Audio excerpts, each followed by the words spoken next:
Sebelum ditonton di like dan subscribe dulu ya. Awal kehidupan Yuni. Yuni adalah seorang gadis cantik berusia 23 tahun yang tinggal di sebuah desa kecil di pinggiran kota. Dengan rambut hitam panjang yang selalu terurai rapi dan senyuman yang menawan, ia menjadi pusat perhatian di desanya. Namun, Yuni bukanlah seseorang yang sombong. Ia dikenal ramah dan sederhana, sering membantu tetangga-tetangganya tanpa pamrih. Sejak kecil, Yuni hidup dalam kesederhanaan. Ayahnya seorang petani, sementara ibunya seorang penjahit rumahan. Meski demikian, Yuni memiliki mimpi besar. Ia ingin menjadi perawat agar bisa membantu banyak orang. Namun, keterbatasan ekonomi membuatnya hanya mampu menyelesaikan pendidikan hingga SMA. Di usia 20 tahun, Yuni bertemu dengan Budi, seorang pria yang 3 tahun lebih tua darinya. Budi adalah seorang pedagang kecil di pasar desa. Meski hidupnya sederhana, ia dikenal humoris dan penuh perhatian. Perkenalan mereka berawal dari kebiasaan Yuni membeli kebutuhan sehari-hari di kios milik Budi. Lambat laun, hubungan mereka semakin dekat hingga akhirnya mereka menikah. Awalnya, kehidupan rumah tangga Yuni dan Budi berjalan harmonis. Mereka saling mendukung dan berusaha membangun masa depan bersama. Namun, semuanya mulai berubah ketika Budi terlibat dalam perjudian. Awalnya, ia hanya bermain untuk bersenang-senang, tetapi kebiasaan itu berubah menjadi kecanduan yang sulit dikendalikan. Dalam waktu singkat, Budi mulai berhutang kepada lintah darat untuk menutupi kekalahannya. Awal mula masalah. Hutang Budi semakin menumpuk, dan lintah darat mulai menagih dengan cara-cara kasar. Mereka datang ke rumah Yuni, mengancam, dan membuat Yuni merasa tertekan. Yuni yang tidak tahu menahu tentang kebiasaan berjudi suaminya, awalnya berusaha mencari solusi. Ia mencoba berbicara dengan Budi, memintanya untuk berhenti berjudi, tetapi Budi selalu mengelak dan berjanji akan berubah. Namun, janji itu hanya sekadar kata-kata. Hutang Budi semakin besar, dan ia mulai kehilangan akal. Pada suatu malam, ketika Yuni sedang tertidur, Budi duduk di ruang tamu dengan wajah yang penuh kegelisahan. Ia tahu bahwa para lintah darat tidak akan berhenti sampai ia melunasi hutangnya.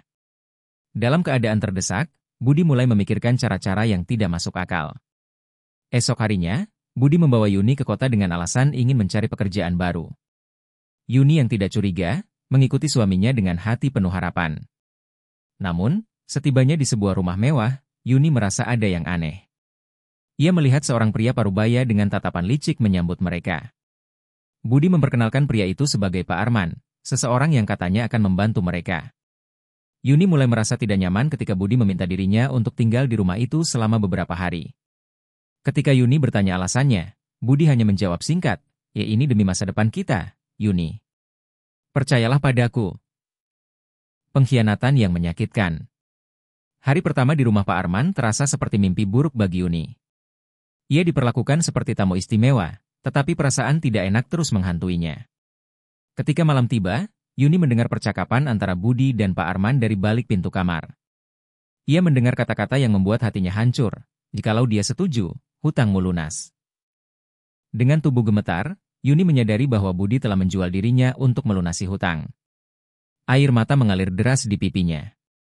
Ia merasa dikhianati oleh orang yang paling ia percaya. Yuni mencoba melarikan diri, tetapi rumah itu dijaga ketat oleh orang-orang suruhan Pak Arman. Yuni tidak menyerah. Ia mulai mencari cara untuk meloloskan diri. Dalam keputusasaan, ia menemukan ponsel di salah satu kamar dan mencoba menghubungi keluarganya. Namun, sebelum ia sempat berbicara, salah satu penjaga memergokinya dan merampas ponsel tersebut.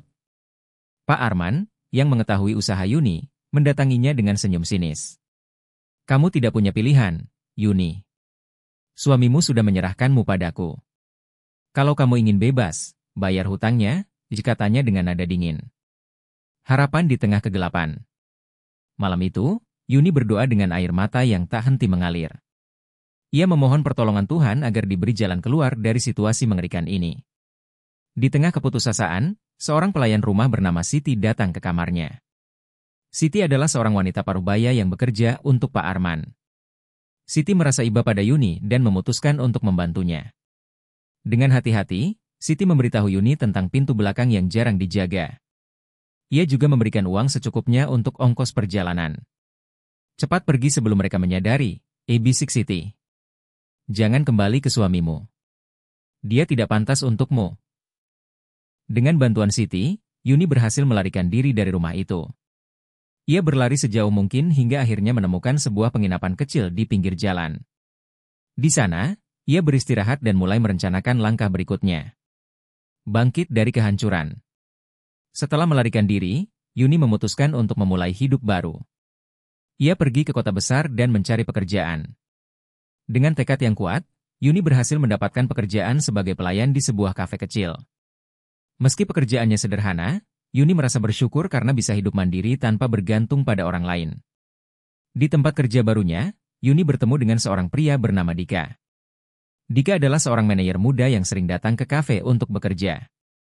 Ia tertarik pada kepribadian Yuni yang ramah dan pekerja keras. Perlahan, Dika mulai mendekati Yuni dan menawarkan bantuan. Awalnya, Yuni ragu untuk membuka hatinya lagi. Pengalaman pahit dengan Budi membuatnya sulit percaya pada pria. Namun, kesabaran dan ketulusan Dika perlahan meluluhkan hatinya. Dika tidak hanya menjadi teman, tetapi juga pendukung setia yang membantu Yuni menghadapi masa lalunya. Cinta yang membebaskan. Setelah beberapa bulan mengenal Dika, Yuni akhirnya berani menceritakan semua yang terjadi padanya. Dika mendengarkan dengan penuh perhatian dan tidak pernah menghakimi.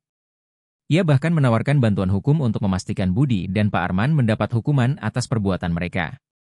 Dengan bantuan Dika, Yuni melaporkan kasusnya ke pihak berwajib. Budi dan Pak Arman akhirnya ditangkap atas tuduhan perdagangan manusia. Proses hukum yang panjang tidak membuat Yuni gentar. Ia merasa ini adalah bagian dari perjuangannya untuk mendapatkan keadilan.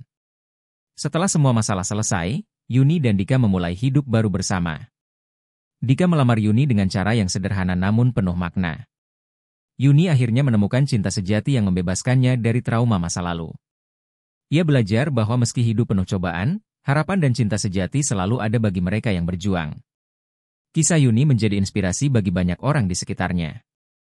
Ia membuktikan bahwa kekuatan hati dan keberanian untuk melawan ketidakadilan dapat mengubah hidup menjadi lebih baik.